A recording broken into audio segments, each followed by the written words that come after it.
এই দেখো আফরিন, তোমার বাবাই কত বড় সাইজের ট্যাংরা মাছ লাগিয়েছে। তাইলে আমি তুমি একটা কাম করো, এখন আমার বাটা মাছটা দিয়া বুনা করে দাও মাছ। হ্যাঁ, তুমি গাছে বইতে পারো, আমি বাটা মশলা দিয়ে এইবার মাছ বুনা গাছে করে বইয়ে দিই। থাকবো না নাচমু। আমু তুমি একটু কষ্ট করে, হাতে কি হইবে, সবাই তো খামু। দর্শক, আমি বাবার দ্বারা অনেকদিন ধরে ট্যাংরা মাছ খাইতে চাইছিলাম, এখন আমি বাটা মাছটা দিয়ে বুনা করে দেবে।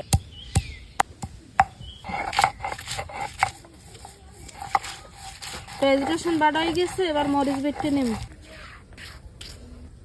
মরিচগুলো বাটতে নেব। কে মাছটা একটু কুটতে দেয়, আমারও লাগবে এখন। হ্যাঁ লাগবে না, আপনি আরো বাটা মশলা দিয়ে খাইছে। মশলা বাটতে তো ঝামেলা, না তো আমিই পারতাম। মরিচ বেড়া হয়ে গেছে। মাছটা কত মজার মাছ, কয়টা মাছ। আমি মশলাটা কষানো শুরু করি আর কে মাছটা ধুয়ে লইও। পেঁয়াজ রসুন মরিচ,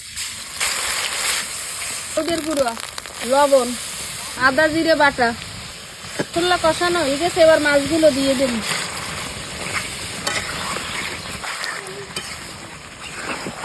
মাছ কষানো হয়ে গেছে, এবার জল দিয়ে দেব।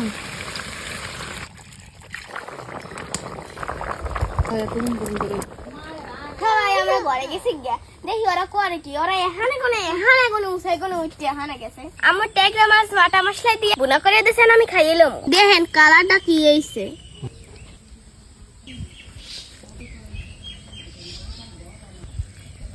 বিসমিল্লাহ।